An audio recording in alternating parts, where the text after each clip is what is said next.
बिस्मिल्लाहिर्रहमानिर्रहीम, अस्सलाम वालेकुम। न्यूज़ एट 9 में खुश आमदेद और मैं हूं आसिफ खान। आज भी ख़बरें हैं आपके लिए मेरे पास, काफ़ी ख़बरें हैं क्रिकेट के मैदान से और फुटबॉल के मैदान से भी एक बड़ी ख़बर है मेरे पास।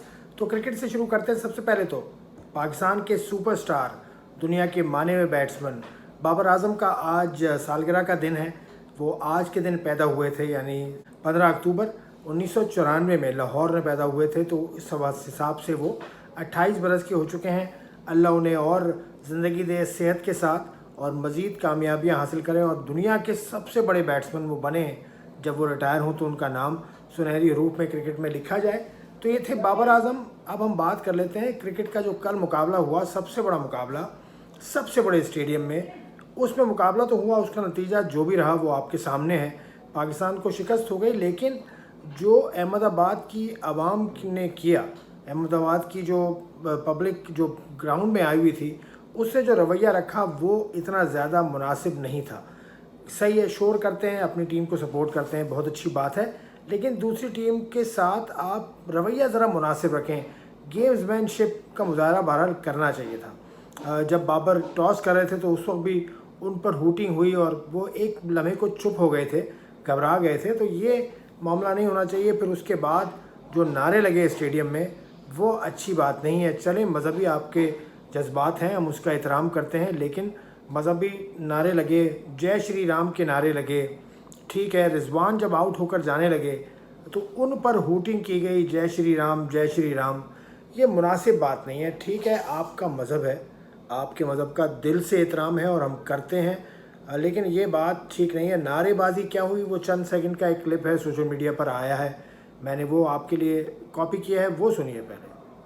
जय श्री राम जय श्री राम जय श्री राम जय श्री राम जय श्री राम जय श्री राम जय श्री राम जय श्री राम। तो ये नरेंद्र मोदी स्टेडियम में आवाम का रवैया था जो किसी तौर भी मुनासिब नहीं है और इसकी तनकीद इस पर हुई है। सोशल मीडिया पर भी लोग तनकीद कर रहे हैं और तनकीद में उन्होंने ये कहा कि देखें, घर आए मेहमान के साथ ऐसा रवैया नहीं रखा जाता। पाकिस्तान के किसी स्टेडियम में, मुझे याद है, इंडिया की टीम आई हुई थी 2004 में और पाकिस्तान का मैच था कराची स्टेडियम में जहां मैं रहता हूं। कराची में इंडिया जीत गया था वो मैच और बड़ा स्कोर किया था, 300 रन का टारगेट था जो इंडिया ने अचीव किया था। उस वक्त क्राउड ने स्टैंडिंग ओवेशन दिया था सचिन तेंदुलकर को। तो ये क्राउड को थोड़ा सा ख्याल करना चाहिए और इस तरह से बर्ताव से परहेज़ करना चाहिए।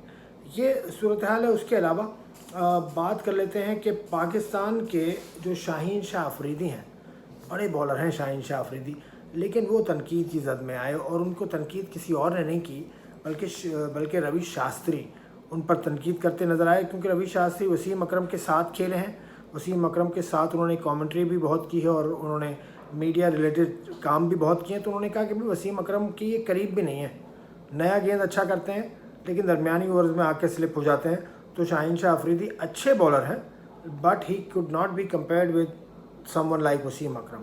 हम भी मानते हैं वसीम अकरम तो वसीम अकरम है, एक ही दफ़ा पैदा हुए हैं वसीम अकरम, उसके बाद दुनिया का कोई बॉलर उन जैसा नहीं बन सका। लेकिन स्किल वाइज शाहीन अच्छे बॉलर हैं, लेकिन वो आजकल हम देख रहे हैं गुज़िश्ता तकरीबन 2 सालों से उनकी परफॉर्मेंस वैसी नहीं है। लेकिन Shaheen is very much capable of bouncing back and he will bounce back, I assume.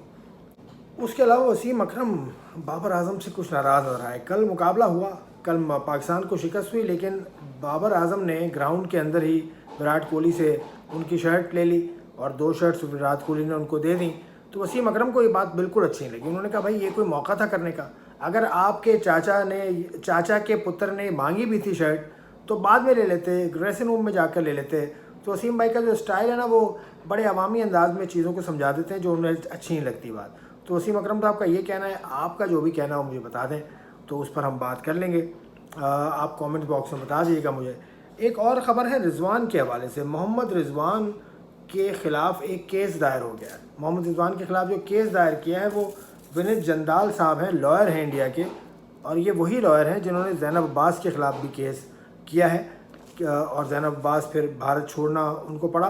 Vineet जंदाल साहब के मुताबिक रिजवान जो नमाज़ पढ़ने का एक्ट करते हैं ग्राउंड में, उससे उनको इख्तिलाफ़ है। वो कहते हैं भाई उनको पब्लिकली नहीं करना चाहिए।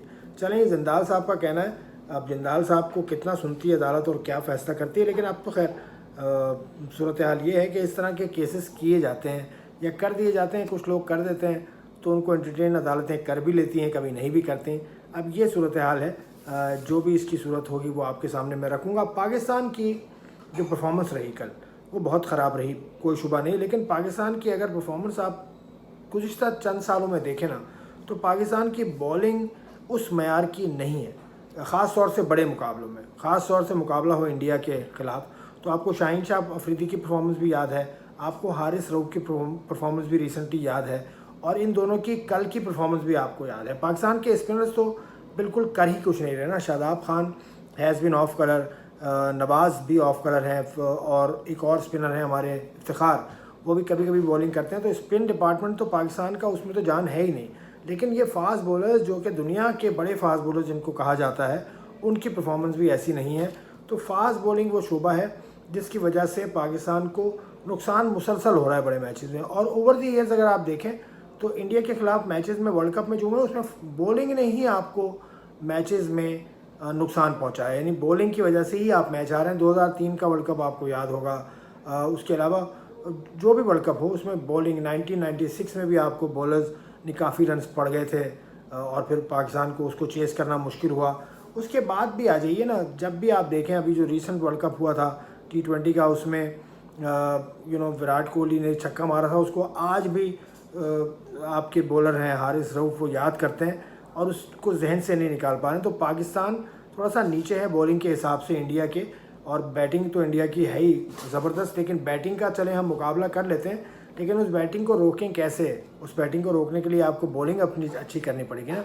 तो bowling has not been up to the standard of Pakistan, इसकी तरफ तवज्जो देना चाहिए। अब आखिरी खबर की तरफ आ जाता हूँ मैं। पाकिस्तान और कंबोडिया का फुटबॉल मैच होगा 17 अक्टूबर को इस्लामाबाद में।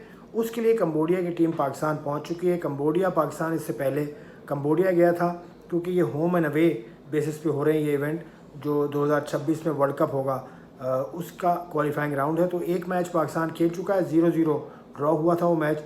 दूसरे मुकाबले के लिए कंबोडिया की टीम पहुँच चुकी है। पाकिस्तान इस्लामाबाद में मुकाबला होगा 17 अक्टूबर को। पाकिस्तान की फ़ुटबॉल टीम ने आज प्रैक्टिस भी की।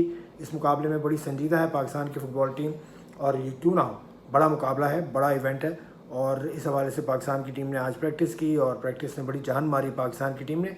अब देखना ये कि 17 अक्टूबर को क्या होता है। ये थी इत्तला आज के इस न्यूज़ एट 9 से।